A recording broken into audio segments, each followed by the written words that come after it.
Talk about low-budget flights, no food or movies? I'm out of here. I like running better. Welcome back, YouTube viewers, to another video. I was gonna do my Toy Story 3 review. My Toy Story 2 review did very well. I want to thank you all for that, but a bunch of news just dropped on Pixar, so I have to cover that while it's still hot. And I did find all this pretty interesting, so I wanted to cover that today. I guess my next video will be Toy Story 3, my Toy Story 3 review, but I don't really want to cover Pixar that many times in a row because I've covered them a lot recently. Yeah, a ton of news just came out a few days ago about their upcoming movies and all sorts of stuff. So, without further ado, let's do it to it and dive on into this. So we've known for a while the next movie is going to be Elio. A trailer came out for it a while ago because it got delayed, and apparently the movie is switching directors. And America Ferrera, who played Astor in How to Train Your Dragon, is going to be in this. She's not going to be in it anymore because she had some kind of scheduling conflict. But yeah, apparently not only was this movie, it wasn't just delayed because of, I don't know, they had to work out a few bugs or something, I don't know. Apparently they switched directors. Yeah, that does not sound like a good thing. Because I don't want this to become another Good Dinosaur. Now, I don't think it's going to become that bad. Judging from the trailer, because apparently the final version, according to Pete Docter, is going to be relatively similar to what the original director had in mind. So, yeah, Elio looks okay.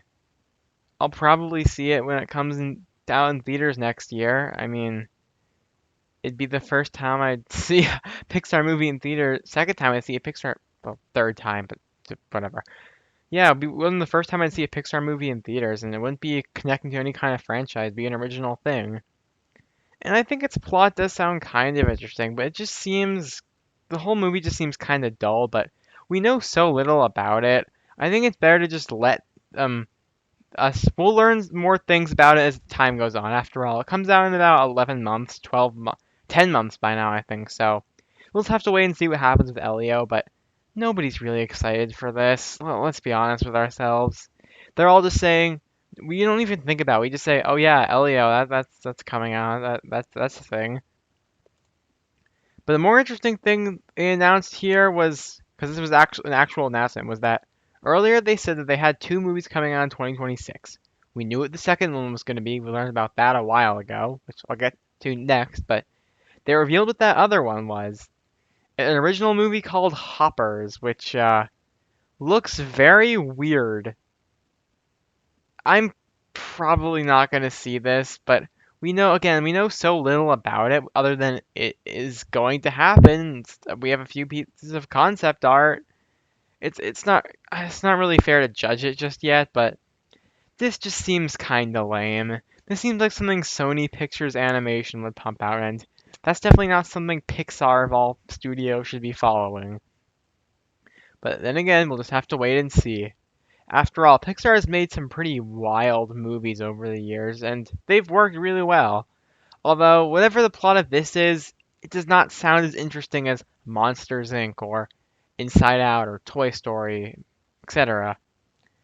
Speaking of Toy Story, yep, we finally got some more information on Toy Story 5, which, at no, if you saw my Pixar ranking, you know that I hate Toy Story 4. And I'm not the only person who thinks Toy Story 4 was a terrible movie. Because we can all agree, even people who like Toy Story 4 will tell you that yes, the franchise should have ended with Toy Story 3 14 years ago. And of course, they should have made those two holiday specials, which I haven't seen them yet, but I will. So yeah, they should have just ended there. But they had to make Toy Story 4. And then they said, that's the ending, guys, which was a terrible ending, by the way. And then a few years later, they said, nope, we're doing a fifth one. And I was part of the group of people who were cautiously optimistic. I was thinking that, okay, this probably won't be that great or anything, but it's directed by Andrew Stanton, who was majorly involved with all of the Toy Story movies and directed Wall-E and Finding Nemo. So when you get a guy like him, I'd be excited for that. Or you'd know that Woody and Buzz would have to reunite in this, which would be nice. So I was cautiously optimistic, hoping that this wouldn't be anything amazing, but it would be a nice reunion of the characters, and hopefully it would fix the complete mess that was Toy Story 4. But now that we got some concept art and vague ideas of what this movie's gonna be about, I am dicey on this. Because, well, one, it seems that Bo Peep is gone, which good riddance to her. Um, but Forky's still gonna be there, probably, and I don't like Forky. I mean, he completely shatters the world building of this universe. He makes absolutely no sense whatsoever, but he's also just not an entertaining character. But I mean, it's just the real weird thing about this movie is that it's going to cover toys versus iPads, I guess, which I suppose it makes sense for them to do a movie about that, but does anyone really want to see that? And they said it'll have a whole army of Buzz Lightyears as villains or something, but what even is that? This is just so weird that, again, I don't think this movie's gonna be awful. I think it'll just be okay, probably.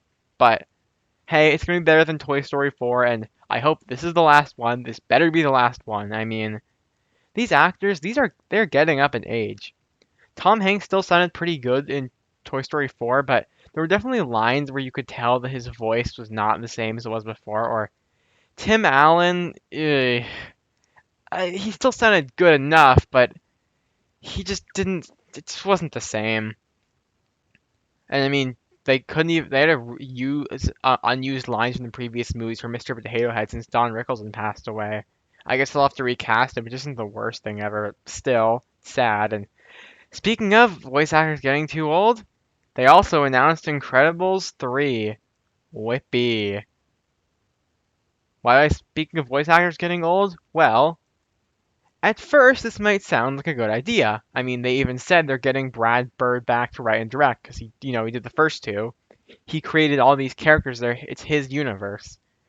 That does give me some hope. And of course, I'm sure Michael Giacchino is going to come back to compose it, but the guy who voices Mr. Incredible, Craig T. Nelson, is 80 years old right now. And I'm assuming since this movie probably just went into development recently, he hasn't started recording his lines yet. Is it going to be like the opening of Indiana Jones 5, where, yeah, he still is supposed to be young, but he has the voice of an 80-year-old man, which, yeah, I'd prefer that over using AI any day, but still, it's sad. I don't want to hear Mr. Incredible sounding like a senior citizen. Or Elastigirl wouldn't quite sound like that, but still, no, who wants to hear that? And yeah, I want Incredibles 2 to be fixed because that movie stunk. Except the thing is, as I've mentioned before, Incredibles 2 was not like Toy Story 4 was a pointless movie that should never have been made. It was a movie that didn't need to be made, but it could have been made and it could have still been really good. But it was awful. Which, yeah, there are many reasons for that.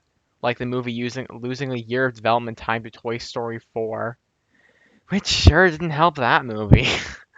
But, well, I actually would probably be really excited for Incredibles 3 if not for, yeah, that key fact that these actors are getting older. They're not going to sound the same forever, and that may not sound like such a big deal, but it really is. I mean, that was one of the reasons why I didn't like X-Men 97.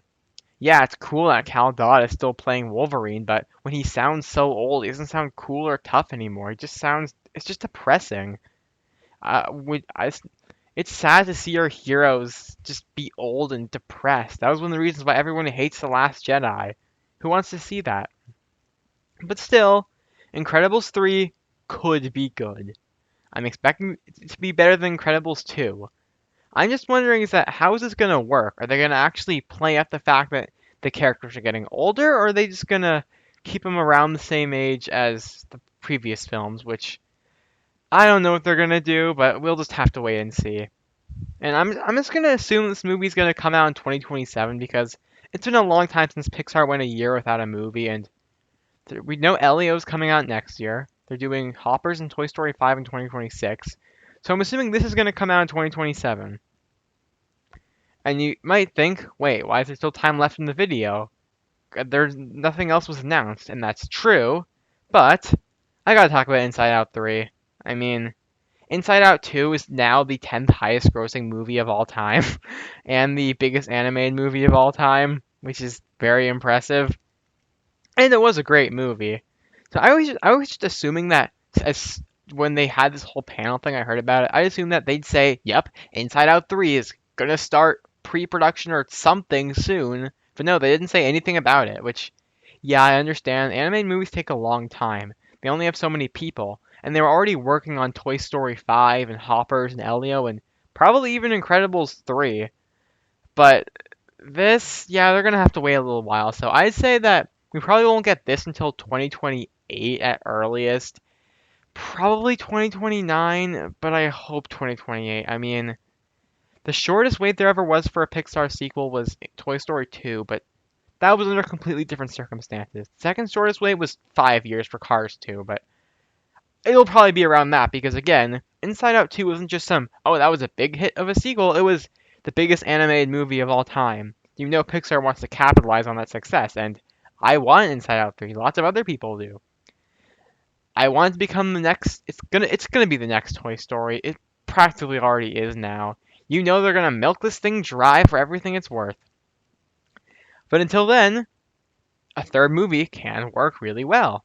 Everyone wants a third movie so we can have a nice trilogy. Because the first one's really good in my opinion. The second was even a little better. I want to see what else the team at Pixar can do with Inside Out. But again, nothing has actually been announced, so we have no idea what they're cooking up for Inside Out 3. Because again, they're definitely going to make it. We just have to. It's just gonna be a long time before we even hear about it. I'd say, um, since I'm sure they'll make it, when they actually announce it, it probably won't be until next year because again, I think Incredibles 3 is gonna come out in 2027. So I'd say this will be announced next year, probably a little bit after Elio releases, so all the hype, if there even is any, for that has died down. But yeah, in conclusion, Pixar has got a lot of stuff planned. I mean, I was not expecting any of this when I saw all this announced. I mean, getting some information about Toy Story 5, okay. Getting some information about Elio, okay, that's their next movie. Their movie I'm pretty sure comes out a little bit before Toy Story 5. Okay, it makes sense to get that. But then they just randomly say, "Yep, guys, Incredibles 3 is gonna happen." Because they'd said that multiple times. Oh, we're considering Incredibles 3. So I guess we'll just have to wait and see. So yeah, I am cautiously optimistic, I guess, about the future of Pixar because Inside Out 2 was great, but one great movie doesn't mean they're gonna be in some kind of new creative renaissance. Like what people were talking about with DreamWorks in 2022. Yeah, The Bad Guys was good, and Puss in Boots: The Last Wish was one of the greatest movies of all time. I genuinely believe that. I'm not exaggerating. But making a movie that amazing doesn't mean you're just gonna make four ones even close to that right after. Well, Wild Robot looks pretty good, but this isn't about DreamWorks. This is about Pixar. So, comment down below. What do you think of all of this? I'd really like to know because this whole thing has got everyone talking. So, that's all for now. And as always, keep on juicing.